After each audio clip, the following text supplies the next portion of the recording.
Hey everybody, it's your boy Zero here doing a new gunpla review. In today's episode, we are covering the Jinx or the GNX from Gundam Down Below. This, I'm fairly certain, almost 100% certain, is the first generation mass-produced GN drive using mobile suits for the UN's forces. You know, eventually it gets evolved into the Ahead and stuff like that. So, honestly, I don't know how to honestly 100% feel about this guy. Design-wise, it seems to be cool, but also weird looking. I have a bunch of weird feelings towards it. It's not bad. The build was quite nice. There are some flaws. I'll get into that soon.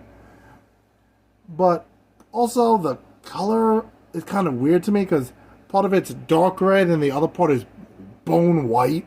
It's just a weird mishmash of liking and disliking all in the same amount of energy. So, yeah. So, I ordered this through our friends at Galactic Toys. If you want one for yourself, it's there. Please use my link down below. Order something. Remember, that link is only good for 24 hours. So, let's get into the review of the Jinx. So here's everything that comes in box. The Jinx itself. The quote-unquote GN Claw, aka the dynamic open hand. 2 beam sabers. You have one, and then you have the one I have in the hand. There is no place to store the beam saber, so if you don't have them on him, you've got to put them somewhere safe. This big sticker sheet. And yes, there's a lot of stickers for this dude. I mean, this can all be resolved. Mostly all this can be resolved with gray paint. This goes on the head, the camera. Actually, scope 1, scope 2, chest, GN drive, face. The rest are just limbs and the GN drive. For example, here's one of the stickers right here. So this is actually made up of 2 different things. We have, let's just take this is you can just slide it in. There's no sandwich required. So you don't have to open up the back of the hand for it. Like I said, you don't have to open up the back of the hand for it, so that's convenient. So, yeah, pull this part out. You gotta be careful so you don't break anything. There we go. Pull that down. Pull that up. And then the regular machine gun. There's the other sticker. But to transform it back, you fold out the handle like you were going to try to dual wield it. You take the rifle part. This would actually come off because it's not part of it. Like so, but for the sake of transformation, you slide it back in. And ta-da! Now you have the long rifle. Again, it's easy. You slide it into the hand. There's no issue with weight. It just falls simply to. You see, sticker here. Sticker here on both arms. And on both sides. So, before we get it, look at this. The seam line is just bad. I get it mostly because it's partially because of the polycaps, but also it is just poor.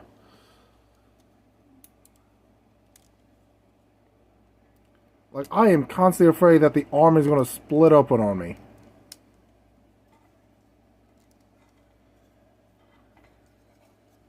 Not a fan of the whole GN shield here, but it is what it is. There's the other sticker. And by the way, this is as far as the arm bends.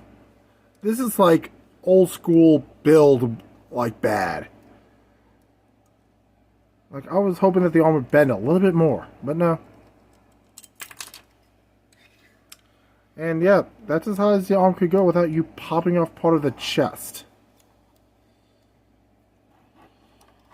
So reattach it.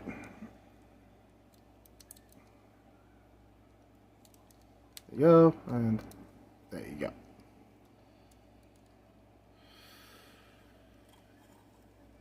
As you can see, there's more stickers on the GN drive. This is the back skirt. This is both the front skirt and the side skirt. So that's like all the way up.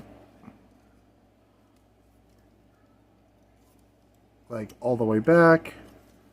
We move this out of the way. Do we get the splits? Nope, we don't even get the splits. Do we get an ab crunch? Not really. And not even 360. So articulation is absolute trash. And it has little duck feet. Again. It doesn't rank up anywhere near good when it comes to articulation. Posability is bad. You can get a couple of good poses, aka them holding the gun. Barely. Where did I put that gun? Here we go. The gun attaches into this little hole right in the arm. There we go. That's it. Nothing fancy. The only thing, and I do mean the only thing this thing has going for it is aesthetics. It looks really neat.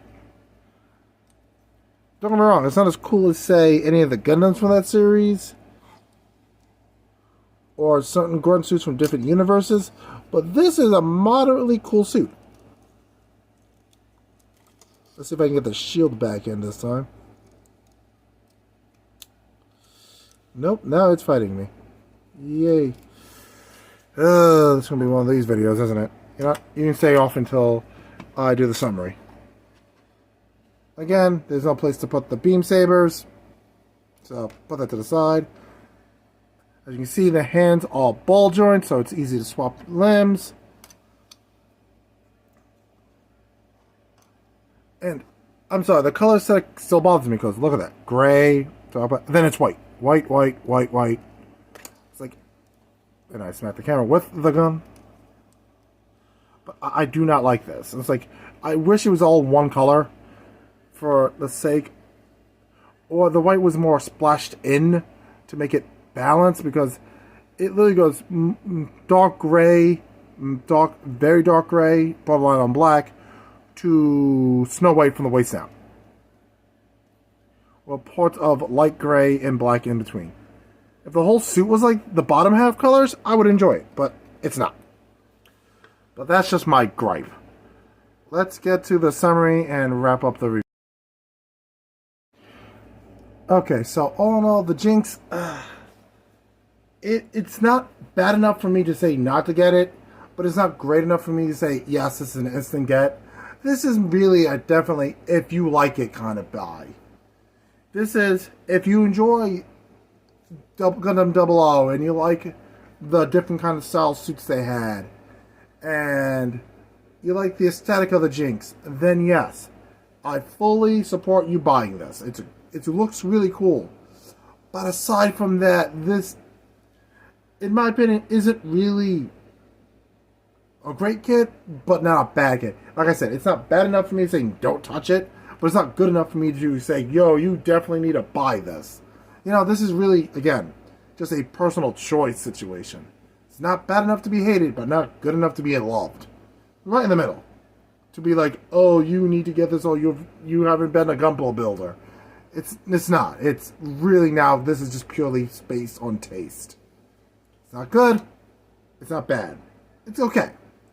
It's a relatively solid kit. The gun does have a bad habit of coming unplugged from the shoulder port right here, from the forearm port, and the shield isn't great when it comes to attachment wise. But aside from that, it's solid. Nothing's gonna fall off the mobile suit, so it's okay. So it's a solid build for the most part. Better than certain other kits I've built or reviewed recently. Looking at you, Union Flag. But, yeah. Decent, not great, not good, okay. So that being said, Thursday's episode, I have no idea what it's going to be about. Actually, I have a family engagement on Thursday, so there won't be a Thursday's episode. Just give you all the heads up. I have a family thing I have to deal with. So, there won't be an episode then. Next Sunday's episode is probably going to be either on the Real Grade Build Strike Full Package or the Real Grade Destiny or maybe the Mighty Strike Freedom. Possibly. But I also have other options. I haven't decided which. So, we'll get through that. Eventually, I have to talk to one of my family members to grab my Sinninju from their house so I can review that. Because somebody asked if I reviewed it in the, I think the Union Flag episode. And I did not have it and I felt bad, so I'm going to try to grab it back from them. And the Zaku